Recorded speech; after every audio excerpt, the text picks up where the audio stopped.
Hello, a bit of a different video today. I made a Twitter post yesterday talking about the situation that happened in top 16 at the Bordeaux Regional over the weekend. And it received a decent amount of traction, so I thought I should just make a video about it, mainly because Twitter is a terrible platform to have any sort of nuanced discussion on. So I thought a YouTube video just to establish my view and potentially have more discussion in the comments would add to the overall discussion.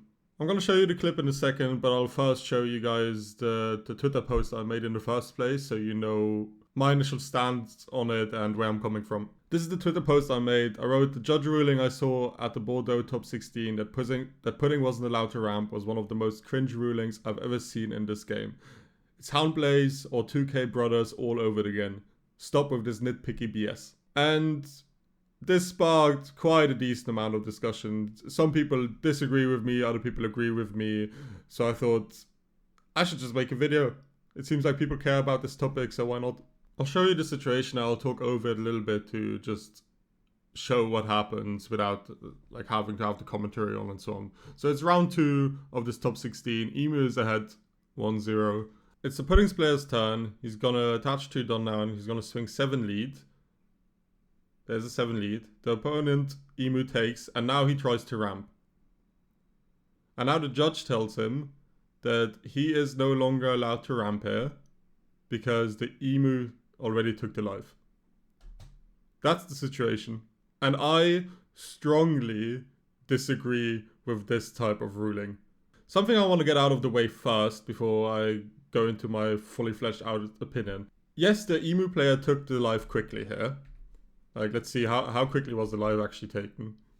7, then it's 1 second, 2 seconds, and then 3 seconds basically until he flips the live up. I don't think the Emu player did this maliciously whatsoever. He just saw that a 7k swing is coming his direction. He decided that he didn't want to block with Charlos, so he just takes the life. He didn't have Don up. He's not going to give 2 cards for the swing. And he just takes the life because he wants to know what the life is, right? I don't think this is the Emu's player's fault whatsoever. But unfortunately, because he took the life, so fairly quickly, but not absurdly quickly, I want to say that, the pudding player, the judge rules that because the action has completed of the when attacking, that the pudding player is no longer allowed to ramp. The only way this makes sense to me that it would be ruled like that is if the pudding player said 7 lead, no ramp. If he specifically declared no ramp. Because he definitely, in my opinion, I mean we don't have audio of this happening, but in my opinion what happened is the pudding player said 7 lead, he thought about it, he thought about something in his hand that revolved around how he wanted to play out this turn. And he didn't declare either whether he wanted to ramp or whether he didn't want to ramp. And a declaration has to happen in order for the next step to go through, in order for the Emu player even to be able technically to take the life. You know, when you play in the sim and you swing any when attacking effect, you are the one who has to resolve and declare, because you have priority, you are the one who has to resolve and declare whether you want to use the when attacking effect or not. And before that declaration happens, technically the game state can't progress. Unfortunately, the game state has progressed because the life was taken and then it was ruled this way. The reason I hate rules like this, or judge rulings that play out this way, is because there is no scenario, at least, okay, I'm not a pudding player, there's no scenario in my head where, unless you are at 8 done, which isn't the case like that, and you don't want to ramp up to 9 because you don't want to reveal the information that's in your life, there is no scenario where ramping is not beneficial to you, or where you would actively choose not to ramp. And if there is a scenario where it is beneficial to not ramp, despite of what I just said, it is such a niche scenario where the norm should be expected that the pudding player wants to ramp. That should be the norm. And if for some reason he didn't want to ramp, there should be he would have to use a verbal declaration that he didn't want to ramp. It's the same thing as people used to do. Like back in OPO2, people used to rule shock others. And I'm not saying this emu player rule shocked, by the way. I'm thinking the judge rule shocked in any in any situation. It's the judge who rule shocked. And I just want to say as well, I understand that being a judge in this position in the top 16 match, where it literally goes like it's whoever wins this gets a cereal and gets a top 8 card. It's a lot of money on the line, and I'm sure nobody really wants to judge the on-stream game because so many eyes are on it and the person is under a lot of scrutiny.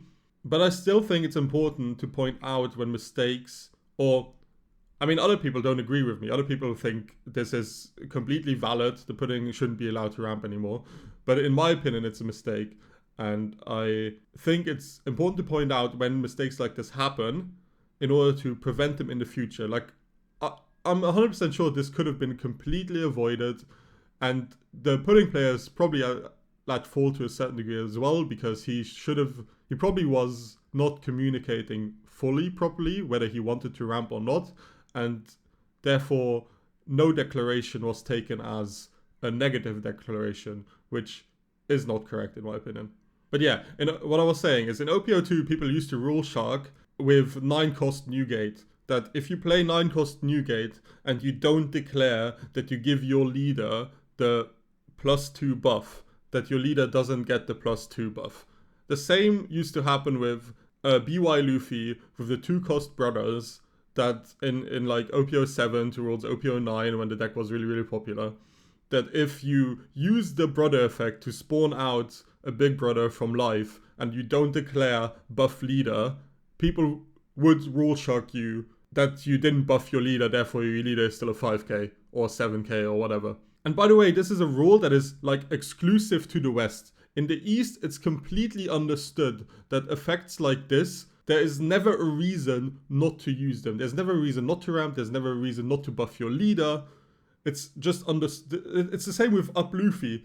Like if you in the West here, if you touch your Don, we've had situations like this where if the Don is touched and you are no longer allowed to use your up Luffy leader effect to look top 5. And in the East, it's understood that it's all in one phase during your beginning phase. That as long as you use all the effects and do everything correctly, like the sequencing no longer matters. In OPO5 and OPO6, people also used to rule shock things like Hound Blaze, that if you didn't buff your leader or your brand new or whatever first with Hound Blaze and then declared afterwards that you wanted to bottom deck their opponent's character, people used to rule shock you on that as well, which I always thought was ridiculous, especially because of how the human brain works when thinking about these game states. It's completely natural that you are thinking much, much more about the removal of the character than you are thinking about the buffing. So you want to get the thing you are thinking about most out of the way first. So most people naturally would declare removal first and then buffing. But the card isn't worded that way, so people used to rule shock on it. I had one game in OPO6 where I was playing, and the table next to me, somebody rule shocked his opponent on the Hound Blaze effect, and I was like, there's no way people actually do this. So what's crazy to me is that this pudding player gets like rule shocked on a complete technicality, and it's not like a game state has happened that's irreversible. Like, it's just enforcing rules for the sake of enforcing rules despite it not making sense, in my opinion. And other people are saying, yeah, I mean, it's top 16, you're playing for a lot of money, you should know the rules of your deck, blah, blah, blah. But come on, we are like, if it literally it took 3 seconds or something between this swing, not even, like between this swing and him trying to flip the life open, like it's such a minuscule time frame that it's not even like he swung, the life was taken, and then he wanted to play something else and then realized, oh wait, I didn't flip my life open. That would be a completely different situation. The same, like no new action has even started yet.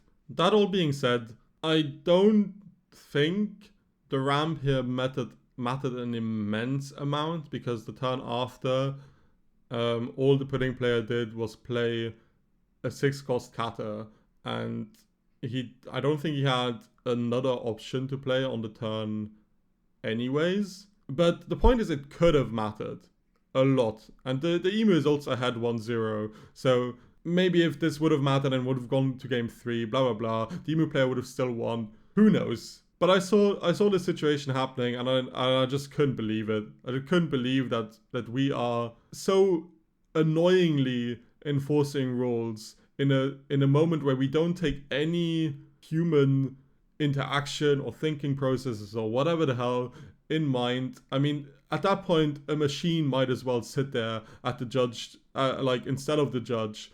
If we are no longer even taking human intention into our decision making. And like the emu player, like look at him shaking his head. He's not even happy about it either. Like both people are just frustrated by this decision that is being made. I don't know. Anyways, I just want to make this video because I think rules like this are ridiculous. Like enforcing rules like this is ridiculous in my head. And if you are somebody who is like, yeah, those are the rules, man. You gotta stick to them. I mean, I get it, but at that point, like at this point, we are no longer playing the One Piece card game. We are taking like a test we're taking a judge test, I guess, or something. Like look, the pudding player is like, he's so done with it. He's laughing about the stupidity of the situation. Anyways, these were my thoughts on the situation. I feel like I was rambling a lot. If you agree or disagree, feel free to leave a comment down. I'd love to have further discussion on this. And if you do enjoy this type of video or you enjoy gameplay, which I'm mostly posting on this channel, then feel free to leave a like and potentially subscribe. Apart from that, I just hope you guys have a good day.